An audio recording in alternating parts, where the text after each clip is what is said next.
Hello and welcome to the Genuine Learning Blog. My name is Melissa Galasso, and today we're going to talk about a couple of little items related to information system services, which is an ethics interpretation from the Professional Ethics Executive Committee.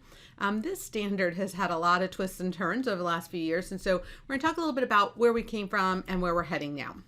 So one of the things that Information System Services standard was initially effective January 1st of 2021. So when they issued it, that was the target effective date. Obviously, now that we're talking about in 2022, you probably realize that that's not necessarily what's happening.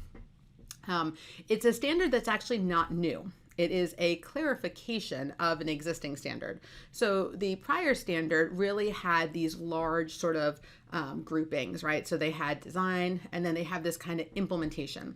And what Information System Services did was break down implementation into smaller pieces to indicate whether it was a non-attest service to which you had to apply threats and safeguards, or whether it was a prohibited non-attest service. So they got a little bit more detailed.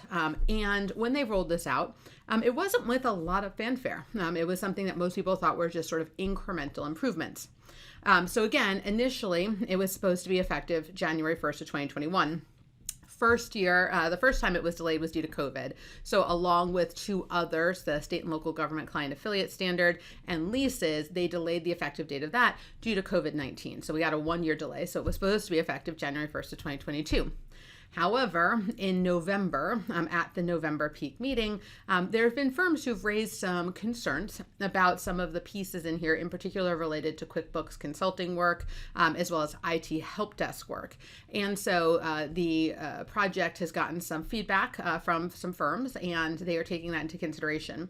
In addition, AICPA is working on their version, right, the international ethics. And so as a result, they delayed it again. And so now it is effective January 1st of 2023. But because there was so much interest in this standard, they did create a brand new practice aid. And so in December of 2021, they issued an independence considerations for information system services practice aid. And we provided you the link there. It'll also be in the information in the tagging that we do for these as blog posts, etc.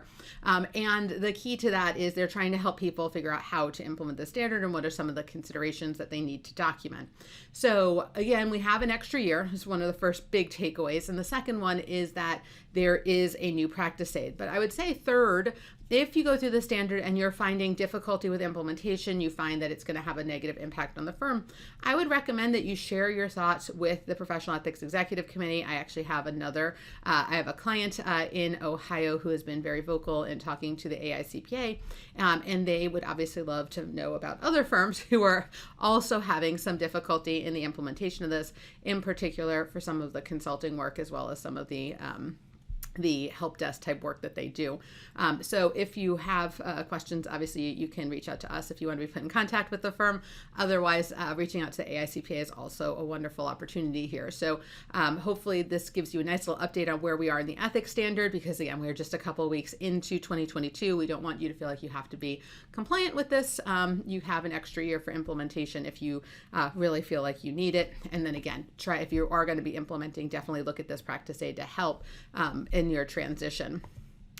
So today's blog is short and sweet, but hopefully it is helpful for those of you who are struggling with the implementation of the standard. So I want to thank you all for joining, and I hope to see you on a future blog. Have a great day, guys. Bye-bye.